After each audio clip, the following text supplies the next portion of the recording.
Hello students, दिनैनि video जों सोलोंगोन past perfect continuous tense।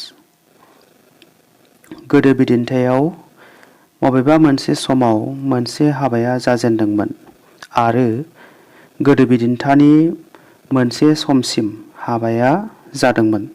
बे ओंथि फोरमायनो भार्बनि past perfect continuous tense बाहायनाय जायो।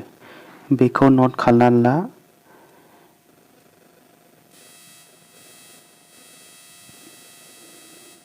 जेरै बाथ्रायाव फरनि उनाव बबेबा मोनसे सम थागोन, माने बाथ्रायाव फर सोदोबनि उनाव माबा मोनसे होनाय सम थागोन आरो लोगोसे बिफोर सोदोबनि उनाव फार्स्ट इनडेफिनिट टेन्स जायोब्ला बे टेन्सआव बाहायनाय जायो। जेरै number 1 The bosses lived in Guwahati for 10 years before they settled in Cochrane। बे जाबाय The bosses lived in Guwahati for 10 years before they settled in Cochrane। फरनि उनाव माबा मोनसे होनाय सम दं, जेरै 10 years होनाय सम दं आरो लोगोसे मा दंफायो बिफोर सोदोबनि उनाव मा जानानै दं बियो they settled in Cochrane, माने बे मा टेन्सआव दङ फार्स्ट इनडेफिनिट टेन्सआव दङ। बेनिखायनो जों बेखौ मा सानगोन पास्ट पारफेक्ट कन्टिनिउस टेन्स होननानै सानगोन। माने मा होनदों बेयाव बाथ्रायाव मा सोदोब थायोब्ला फर सोदोबनि उनाव माबा मोनसे होनाय सम थागोन। दङ जोंना जेरै फर सोदोब दङ, ओमफ्राय बिनि उनाव मा दङ 10 years होनाय दङ, माबा मोनसे होनाय सम थाबाय आरो लोगोसे मा थाफानांगौनो बिफोर सोदोब थानानै जुदि बिफोरनि उननिया फार्स्ट इनडेफिनिट टेन्स जायोब्ला बेयो मा टेन्स जागोन होनबा गासिबो पास्ट पारफेक्ट कन्टिनिउस टेन्स जागोन। बे जाबाय number 2 I draw pictures for 2 hours before my friend come। बेयावबो मा सोदोब दं फर सोदोब दं, फरनि उनाव माबा मोनसे होनाय सम दङ आरो लोगोसे बिफोर सोदोब दंफायो। बिफोरनि उननिया मा टेन्सआव दङ पास्ट इनडेफिनिट टेन्सआव दङ। बेनिखायनो बे सेन्टेन्सआबो मा टेन्सआव जागोन पास्ट पारफेक्ट कन्टिनिउस टेन्सआव जागोन।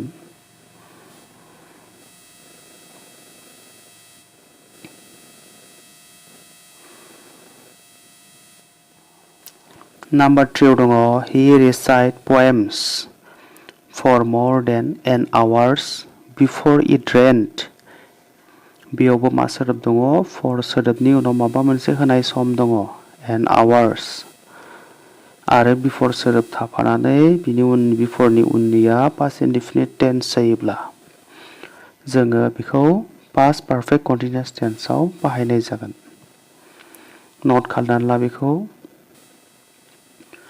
दानिया जों मिथिबाय फर सोदोबनि उनाव माबा मोनसे होनाय सम थागोन, लोगोसे बिफोरनि उननिया फार्स्ट इनडेफिनिट टेन्स जागोन। जों बेखौ मिथिबाय। बेबादि सेन्टेन्स थायोब्ला जोङो मा टेन्सआव बाहायनाय जायो बेखौ पास्ट पारफेक्ट कन्टिनिउस टेन्सआव बाहायनाय जायो। दानिया जों कुइसनखौ मिथिनाय लोगो लोगो एबा सेन्टेन्सखौ जों मिथिनाय लोगो लोगो जोङो माबादि लिरगोन दानिया एन्सारखौ बेखौसो नायनांगोन।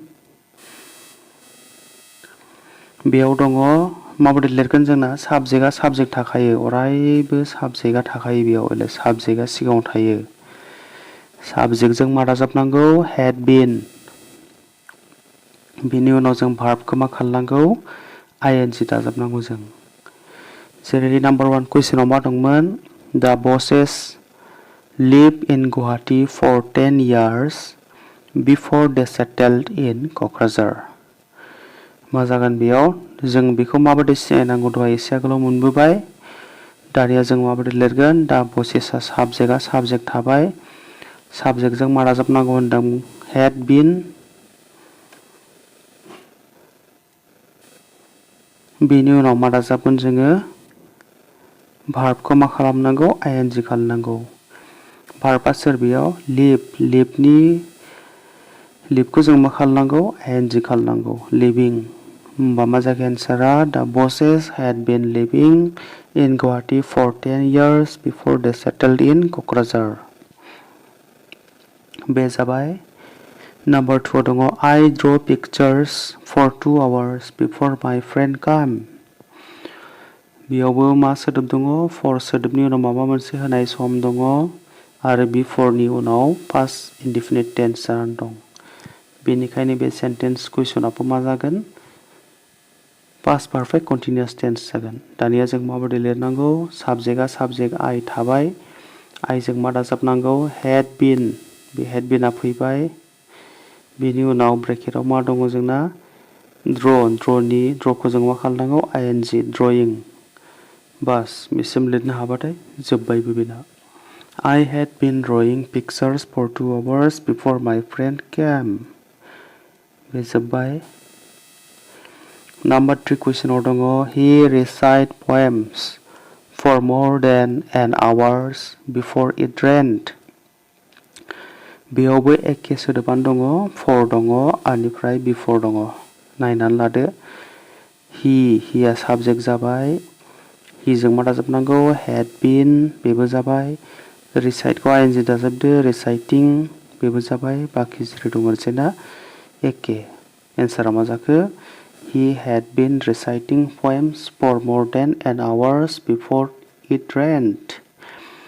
So students दिनैनि भिडिअ'आ एसेनोसै गासिखौबो नोट खालामनानै ला माबा मोनसे प्रब्लेम जायोबा कमेन्टआव सोंहर आरो भिडिअ'खौ शेयार खालाम गासिनिबो जाहाथे बयबो रोंथों बयबो नोट खालामनानै लाथों एसेनोसै गोजोन्थों।